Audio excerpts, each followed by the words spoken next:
Check in. Imagine, they say I'm gangster. Crip. Straight up. Crip. Straight up. Crip. Sure. Like the first or the biggest Samoan rap crew all time. Yep. And didn't they do security for Eminem a little bit when M used to come out to the West Coast? Is that correct? Yeah, he reached out. He was getting extorted by some Crips. Who, Paul Rosenberg was, or Eminem was getting extorted by some Crips. Meaning that they're saying you can't come out here unless you pay us. This is when I knew Eminem was real. He's like, I don't give a f, man. This is when I knew. I'm like, damn, Eminem is a real 50 LA is probably one of the most dangerous places for rappers. Do you believe that's true? Yeah. Wow. Because, I mean, everybody be checking in.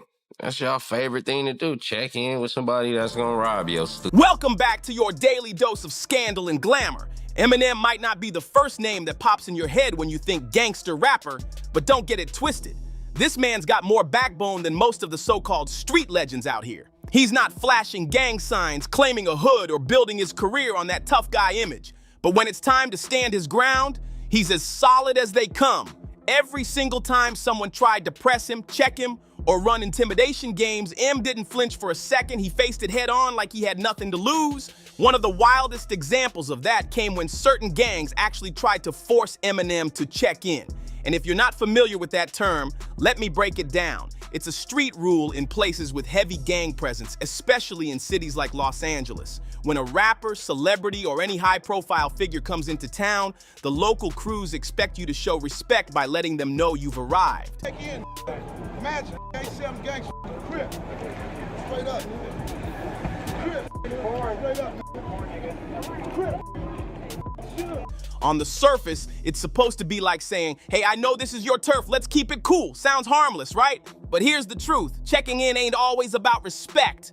More often than not, it's a slick way to extort people. Sometimes they'll demand stacks of cash, other times they'll pressure you into doing free features for their artists or force you into shady business deals that only benefit their crew.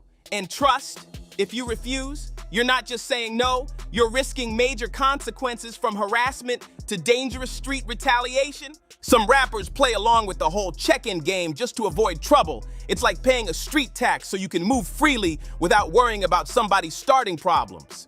But Eminem, he wasn't built for bowing down, and he sure wasn't about to let anyone punk him into showing submission. So when the Crips stepped up expecting him to check in or show some kind of respect on their terms, what happened next was straight out of a movie. Did you catch this? 100%. Samoan. Lift up your shirt, bro. Lift up your shirt. Lift up your shirt. Show your tat. Look at that. Instead of folding or trying to smooth talk his way out, M pulled out his secret weapon, the Booyah Tribe. And let me tell you, these weren't just some random rappers from LA.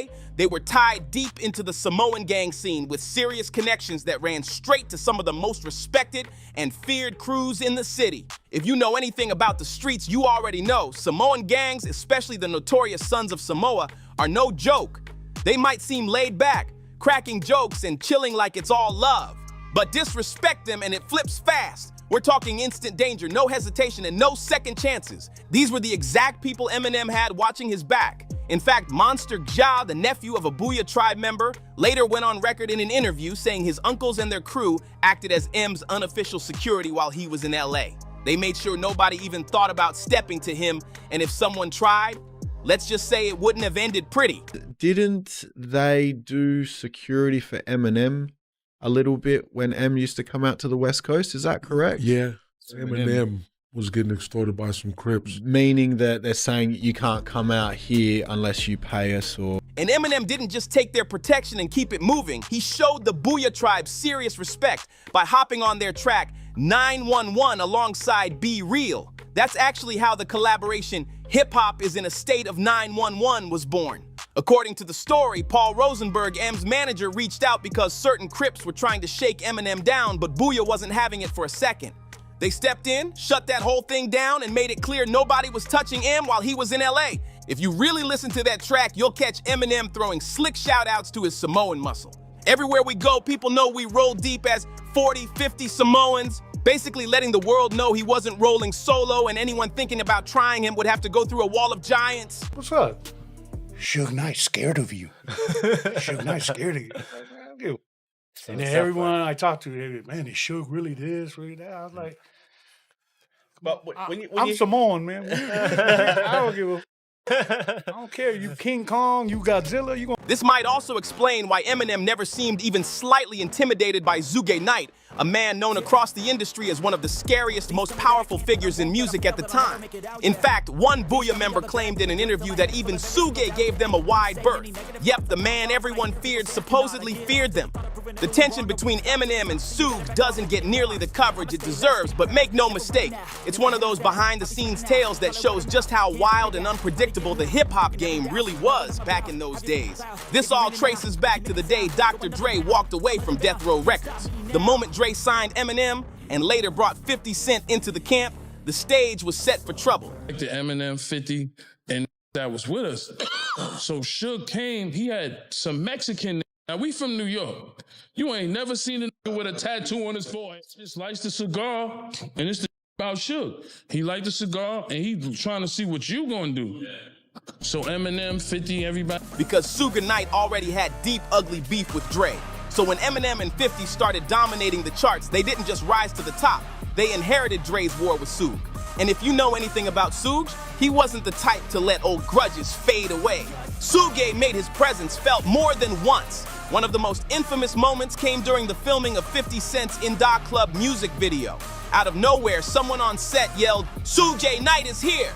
And instantly the whole place froze. Moments later, Suge rolled up with about 30 men, rumored to be members of a powerful Mexican gang, sending a wave of tension through the air. I knew Eminem was real. He's like, I don't give a man. This is when I knew, I'm like, damn, Eminem is a real.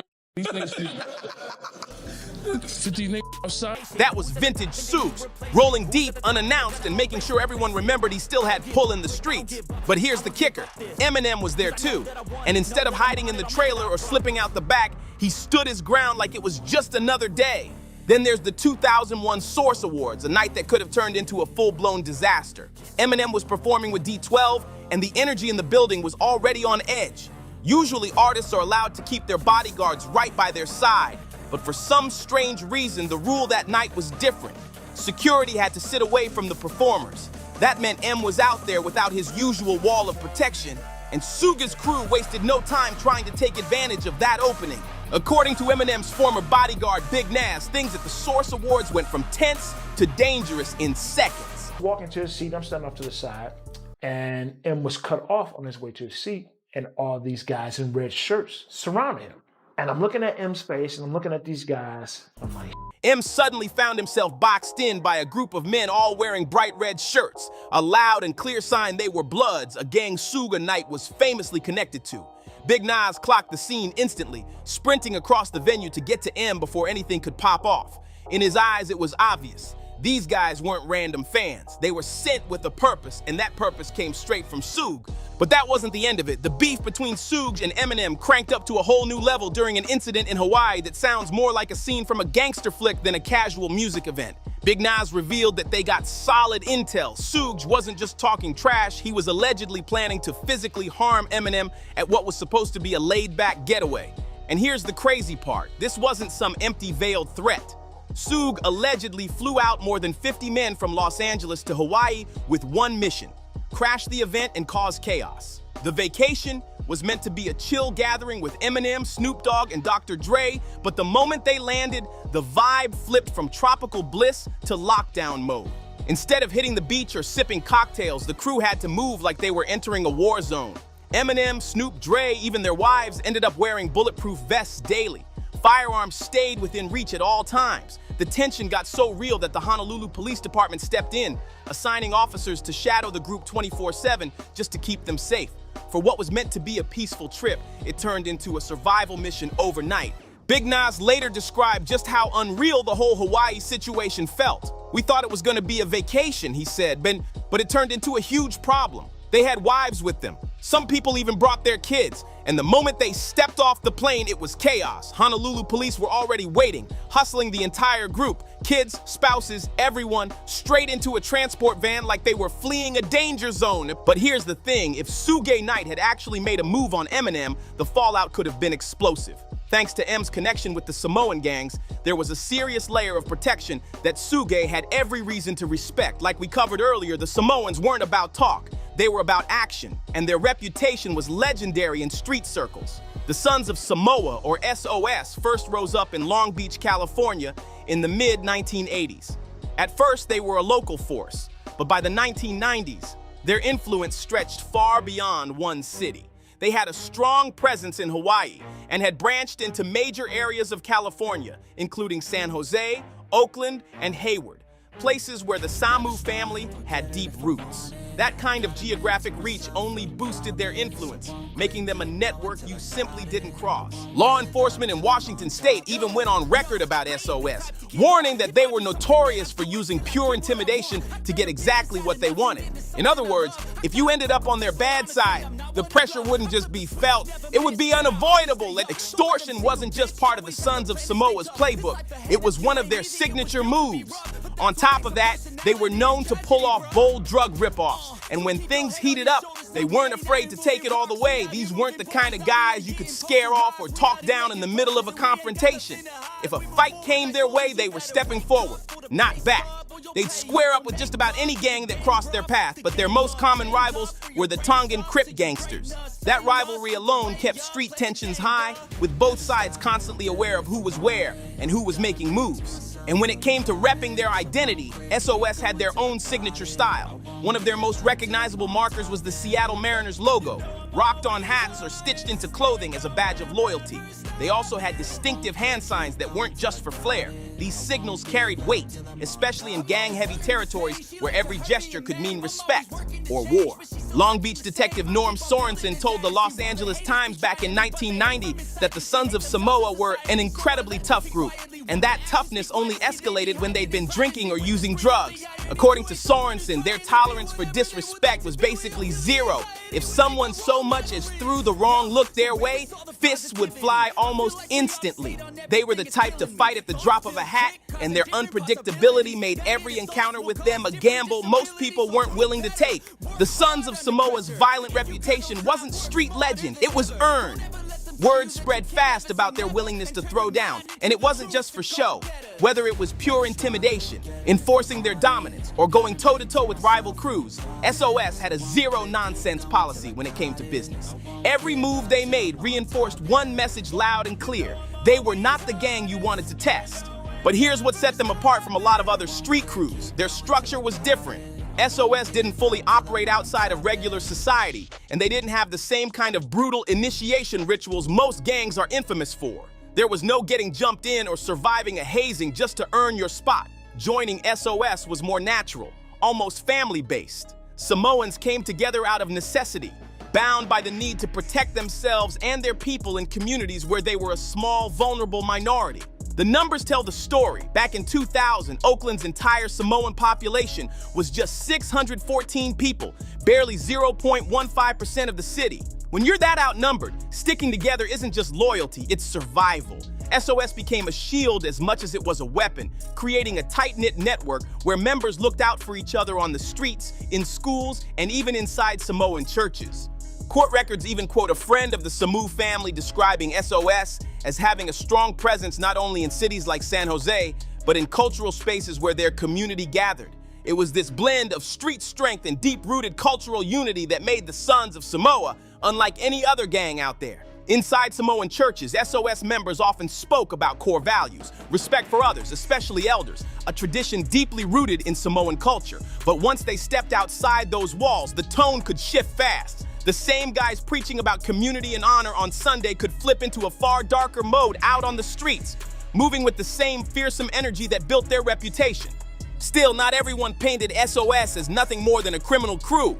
For many, especially Samoans living in areas where their numbers were small, SOS felt more like a community lifeline than a street gang. It wasn't just about hustling or violence, it was about unity. It was about building a brotherhood strong enough to protect each other in a world where they felt outnumbered, overlooked, and sometimes outright targeted. For plenty of members, SOS wasn't joining a gang in the classic sense. It was gaining a shield, a family, and a promise that someone had your back no matter what. In the Bay Area especially, the way they operated set them apart from other street crews. During the 1990s, while Bloods and Crips were going to war in Los Angeles over colors and turf, SOS in the Bay didn't seem nearly as invested in those rivalries. They weren't out here just to claim colors. They were building a presence based on loyalty, cultural pride, and a shared identity. And if you enjoyed this video, don't forget to like, subscribe, and share to stay in the loop with all the latest tips. Hit that notification bell so you never miss an update, and I'll catch you in the next video.